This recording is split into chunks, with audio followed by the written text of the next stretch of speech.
अब मैं बताने जा रहा हूँ कि प्लेन मिरर में इमेज का फॉर्मेशन जब आपका ऑब्जेक्ट जो है वो पॉइंट फॉर्म में न रह के एक्सटेंडेड फॉर्म में हो, ठीक है। अब एक्सटेंडेड फॉर्म में कैसे, जैसे ये मान लीजिए पॉइंट फॉर्म में है और ऑब्जेक्ट को आप बड़ा कर दिए, एक्सटेंड कर दिया, तो ऑब्जेक्ट कैसा हो गया, इस तरह से, ठीक है। अब ये मेरा ऑब्जेक्ट हो गया, मान लेते हैं ये जो एक्सटेंडेड ऑब्जेक्ट है ये है कि ए भी एक जो है मेरा एक्सटेंडेड ऑब्जेक्ट है, ठीक है। यानी एक्सटेंडेड मतलब खड़ा होना यानी बड़ा ऑब्जेक्ट, ठीक है। ऑब्जेक्ट जो है वो पॉइंट फॉर्म में न रह के एक्सटेंडेड हो गया, ठीक है।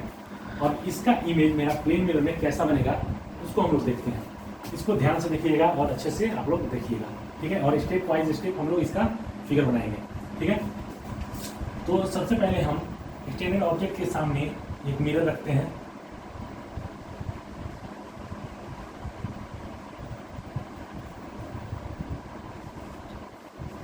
ठीक है। ये मेरा एक्स वाई जो है वो प्लेन मिरर है।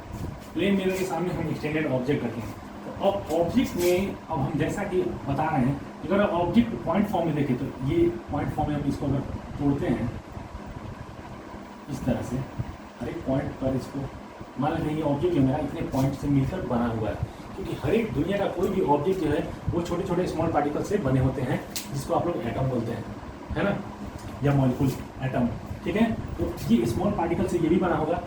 और पॉइंट का बात करें तो हर एक पॉइंट का इमेज बनेगा, ठीक है। यहाँ से लेके यहाँ तक हर एक पॉइंट का इमेज इस प्लेन मिरर पर बनेगा।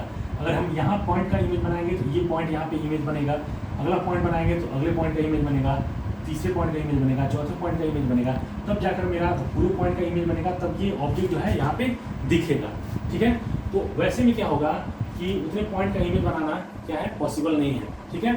तो इसीलिए हम लोग क्या करेंगे, एक इसका नीचे वाला पॉइंट, ठीक है, जो इसका बेस है, और इसका जो आपका ऊपर वाला, ठीक है, भाग है, जो सबसे इसका टॉप पोजीशन है, वो पॉइंट दोनों का हम लोग इमेज बनाएंगे। और बीच वाला हम मान लेंगे, कंसीडर कर लेंगे कि बीच वाला उसी बीच में उसका भी इमेज बना होगा, ठीक है।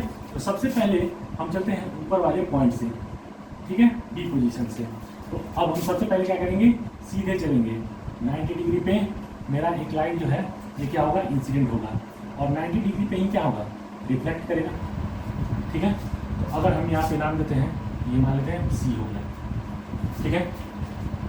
अब दूसरा जो है, तो अब बी सी जो है मेरा इंसिडेंट रे है, तो 90 डिग्री पे जब ये इंसिडेंट हुआ तो 90 डिग्री पे ही क्या होगा, रिफ्लेक्ट होगा।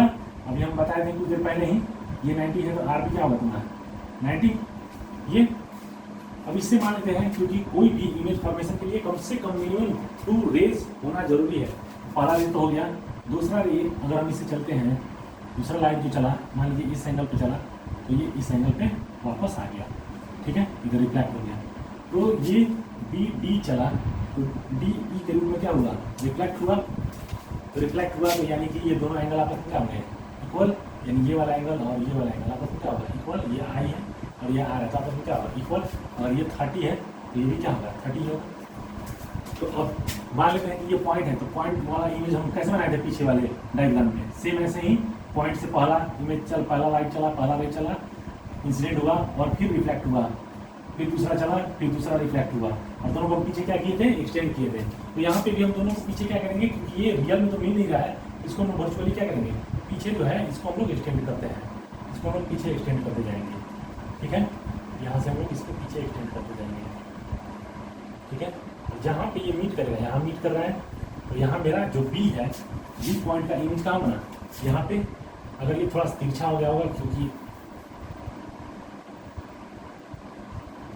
स्केल की कमी की वजह से ये तिरछा हो गया है, ठीक है। आप लोग इसको समझ जाइए, बस अपने स्केल और पेंसिल से बना लीजिएगा इसको। ये यहाँ पे मीट कर रहा है, ठीक है। तो पॉइंट बी का जो इमेज है वो कहाँ बना, यहाँ पे। तो इमेज को हम लोग किससे दिखाते हैं, डैश से। ये क्या हुआ, बी डैश, ठीक है। अब हम बीच वाले सारे पॉइंट को छोड़कर नीचे वाले बना देंगे। अगर नीचे वाले का इमेज बनाएंगे तो इन दोनों पॉइंट के बीच में ही सारा पॉइंट है, तो ये सारे पॉइंट का इमेज क्या होगा, उसी दोनों पॉइंट के बीच में ही होगा, हम लोग कंसीडर कर लेंगे, ठीक है। तो अब हम क्या करते हैं, नीचे वाले से यहाँ पे ये जो रे है इसको इस एंगल पर हम चलते हैं, मान लेते हैं हम इस एंगल पर चलें, ठीक है, क्योंकि अगर हम सीधा जाते हैं तो इसमें सारा क्या होता है, हौच पौच हो जाता है, जिसके कारण फिगर अच्छा नहीं लगता है। तो हम इंसिडेंट एंगल और रिफ्लेक्टेड एंगल कोई भी ले सकते हैं। तो जो एंगल मेरा इंसिडेंट एंगल होगा वही मेरा रिफ्लेक्टेड होगा। तो मान लेते हैं कि जो नीचे वाला बेस है उससे ये इंसिडेंट इस एंगल पर हुआ, तो रिफ्लेक्टेड कैसे होगा, उसी एंगल पे होगा। ठीक है, यानी कि यहाँ पे ये जो नॉर्मल अगर हम यहाँ पे खींचे हुए हैं, M1 कर लेते हैं इसमें M2, ये एंगल मेरा 45 है, तो ये भी एंगल मेरा कितना होगा 45, यानी I = 45, R = 45। ठीक है, इसका भी हम नाम दे देते हैं, F कर लेते हैं और इसको हम G कर लेते हैं। ठीक है, तो अब यहाँ पे देखते हैं कि जो AF है इंसिडेंट रे और जो FG है रिफ्लेक्टेड रे, वो आपस में मिल नहीं रहे। इसको भी हम लोग क्या करना होगा, पीछे की तरफ एक्सटेंड करना पड़ेगा। तो इसको भी हम लोग को पीछे की तरफ एक्सटेंड करना पड़ेगा। तो अब यहाँ से दूसरा रे जो है, ये तो पहला रे था मेरा, पहला रे चला और पहला रे यहाँ पर रिफ्लेक्ट हुआ। दूसरा रे मान लेते हैं इस एंगल पर चला और वो भी क्या हुआ, इस एंगल से रिफ्लेक्ट हुआ। यहाँ देखिए, यहाँ फर्स्ट रे, ये पहला रे है, ये दूसरा रे है, तो यहाँ से भी पहला रे चला तो दूसरा रे भी चलेगा ना। ठीक है, या एंगल हम कुछ भी ले सकते हैं, ये जरूरी नहीं कि हम 90 लिए तो 90 ही लेंगे, हमें कोई भी ले सकते हैं। यहाँ पे भी हम 90 बिना 90 लिए बना सकते थे, जैसे हम यहाँ पे बना रहे हैं। ठीक है, तो अब यहाँ पे दोनों रिफ्लेक्टेड रे जो है, इसका हम नाम देते हैं H, इसका I। ठीक है, तो अब HI जो रिफ्लेक्टेड है और यहाँ पे FG रिफ्लेक्टेड है, ये दोनों आपस में मिल रहे हैं, नहीं मिल रहे हैं, रियल में नहीं मिल रहे हैं। इसको हम लोग वर्चुअली क्या करेंगे, एक्सटेंड करेंगे। वर्चुअली हम लोग इसको पीछे की तरफ एक्सटेंड करेंगे।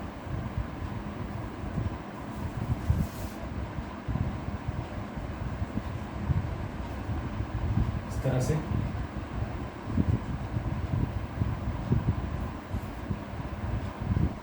स्केल से ये बनता है। वर्चुअली इस तरह से पीछे की तरफ एक्सटेंड करेंगे, देखेंगे कि यहाँ पे ये मिलेगा। ठीक है, तो फिर से इसको एक बार समझते हैं। सबसे पहले क्या करेंगे, पॉइंट बी से चलेंगे।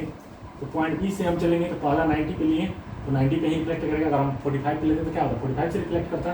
पहला रे 90 पे गया, इंसिडेंट हुआ और 90 पे ही क्या हुआ, रिफ्लेक्ट हुआ। दूसरा रे पॉइंट बी के लिए क्या हुआ, 30 डिग्री पे इंसिडेंट हुआ, तो 30 डिग्री पे ही मान लेते हैं रिफ्लेक्ट हुआ। दोनों रिफ्लेक्टेड रे को हमको क्या करना है, वर्चुअली पीछे की तरफ बढ़ाना है। वर्चुअली बढ़ाएं तो यहाँ पे मिलता हुआ हमको नजर आया, तो उसका हम नाम, क्योंकि पॉइंट बी सब लिए थे तो उसका हम इमेज का नाम दे दिए पॉइंट का B'। फिर ये मान लेते हैं पॉइंट है, तो पॉइंट का हम इमेज कैसे बनाएंगे, पहला रे खींचे, पहला रे इंसिडेंट हुआ यहाँ पे AF और ये F जो है 45 पे आया, तो 45 पे क्या होगा, रिफ्लेक्ट होगा FG की तरफ। पहला ये मेरा रिफ्लेक्टेड रे हो गया। वो कितने रिफ्लेक्टेड रे चाहिए, 2। दूसरा मान लेते हैं ये इंसिडेंट हुआ AH और HI की तरफ रिफ्लेक्ट हुआ। अब 2 रिफ्लेक्टेड रे मिल गए, HI और FG। दोनों रिफ्लेक्टेड रेज को हम क्या किए, पीछे की तरफ एक्सटेंड किए वर्चुअली, तो यहाँ पे मिलता हुआ प्रतीत हुआ। तो यानी कि B का इमेज यहाँ बना और A का वर्चुअली इमेज कहाँ बना, यहाँ पे, और बीच में ही A'। अब बीच में जितने पॉइंट थे वो सारे पॉइंट कहाँ आते होंगे, बीच में ही बनेगा। तो यानी कि बीच में सारे पॉइंट का इमेज बनेगा वर्चुअली, इसको हम लोग वर्चुअली डैश से दिखा दिए। ठीक है, तो अब ये जो इमेज है ये मेरा वर्चुअली इस तरह से A', B' बना। ठीक है, यानी कि ये एक्सटेंडेड ऑब्जेक्ट AB का इमेज जो है वो कहाँ बन रहा है, A', B', कहाँ, हमेशा दर्पण के पीछे, यानी कि मिरर के पीछे, बिहाइंड द मिरर। और 5वें कैरेक्टरिस्टिक्स में आप लोग मेंशन कर लीजिएगा कि इमेज जो है इसमें हमेशा क्या बनता है, बिहाइंड द मिरर। ठीक है, बिहाइंड द मिरर, मिरर के पीछे बनता है हमेशा। ठीक है, मिरर के पीछे मतलब ऐसा नहीं कि जाके मिरर के पीछे। ठीक है, मिरर के पीछे का मतलब ये हुआ क्योंकि आप एक प्लेन के बारे में बात कर रहे हैं, तो उस प्लेन पे, उसके सरफेस के पीछे, ठीक है, वो वर्चुअल होगा क्योंकि वो काल्पनिक रेखा होता है इसलिए। ठीक है, अब यहाँ पे हम यहाँ पे फिर से देखते हैं कि एक्सटेंडेड ऑब्जेक्ट का हमको इमेज कैसे बनाना है, जस्ट 2 पॉइंट मान के मान लेंगे कि पहला पॉइंट ये है, और जैसे पॉइंट ऑब्जेक्ट का इमेज बनता है पीछे जैसा मैंने बनाया उसी तरह से इसका बना लिया, और दूसरा पॉइंट ये मान लिया और इसका भी इमेज सेम वैसे ही मान लिया, और दोनों को जब हम लोग मिलाएंगे तो मेरा क्या बनेगा, इमेज बनेगा। यानी कि ये मेरा ऑब्जेक्ट साइज जो है, इसमें भी देखिए इमेज साइज आपस में क्या होगा, बराबर, और जो ऑब्जेक्ट डिस्टेंस होगा वो भी इमेज डिस्टेंस के हमेशा क्या होगा, इक्वल होगा। ठीक है, ऑब्जेक्ट हमेशा इसमें क्या होगा, वर्चुअल बन रहा है, और इसमें लैटरल इन्वर्सन होगा और बिहाइंड द मिरर सेम बनेगा, यानी कैरेक्टरिस्टिक्स होगा ये मेरा प्लेन मिरर का। ठीक है, तो अभी हम बता रहे थे, फिर से हम लोग रिकॉल करते हैं प्लेन मिरर क्या है। Plane mirror is that type of mirror whose reflected surface is plane. ठीक है, प्लेन मिरर का मेरा कैरेक्टरिस्टिक्स क्या है कि प्लेन मिरर में हमेशा ऑब्जेक्ट साइज जो है वही इमेज साइज होगा, यानी जो ऑब्जेक्ट है, जैसा ऑब्जेक्ट है वैसा ही दिखेगा, सेम दिखेगा, इमेज साइज भी उसका सेम होगा। जब ऑब्जेक्ट मेरा जितने दूरी पर हम लोग ऑब्जेक्ट को रखेंगे मिरर से, उतना ही दूरी पर इमेज भी बनेगा, यानी कि ऑब्जेक्ट डिस्टेंस और इमेज डिस्टेंस आपस में क्या होगा, इक्वल होगा। मिरर का जो इमेज है वो हमेशा बिहाइंड द मिरर बनेगा, यानी मिरर के पीछे बनेगा, यानी जो भी ऑब्जेक्ट हम मिरर के सामने रखेंगे उसके पीछे उसका इमेज वर्चुअली बनेगा, ठीक है। इसमें लैटरल इन्वर्सन होगा, यानी दायां वाला आपको बाएं, राइट यानी लेफ्ट दिखेगा, और लेफ्ट जो है वो राइट दिखेगा, और मिरर के पीछे हमेशा इमेज बनेगा। तो ये था मेरा image formation of extended object in a plane mirror. तो यहाँ तक प्लेन मिरर के बारे में आपको पढ़ना था 10th क्लास में। आगे के टॉपिक में हम देखेंगे, कल हम आपको नेक्स्ट वीडियो में बताने जाऊँगा आपको कि कॉन्वेक्स मिरर क्या है, कॉन्केव मिरर क्या है, दोनों को स्फेरिकल मिरर कैसे कहते हैं, या स्फेरिकल मिरर से दोनों कैसे बनता है, और उसके बाद मैं आपको रे डायग्राम पर आऊँगा, ठीक है। तो हम लोग धीरे धीरे सीखते चलेंगे, आगे की ओर बढ़ते चलेंगे, हाल बनाने की कोई जरूरत नहीं है, और एकदम आसान तरीका से आप 1-2 बार वीडियो देखिए। अगर आपको नहीं समझ में आया है तो आप कमेंट कीजिए, ठीक है, और मैसेज कीजिए, कमेंट कीजिए हमको कि आपको नहीं समझ में आया, सर फिर से इसको एक्सप्लेन कीजिए, ठीक है। और कल से मैं आपको 11th के लिए भी वीडियो लाऊंगा, 11th का फिजिक्स के लिए, और मैथ का वीडियो भी मैं बनाकर अपने चैनल पे अपलोड करूंगा, पहले चैप्टर से 10th का, ठीक है। तो कल से मैं ये दोनों काम करने जा रहा हूँ। तो अभी के लिए थैंक यू, बाय।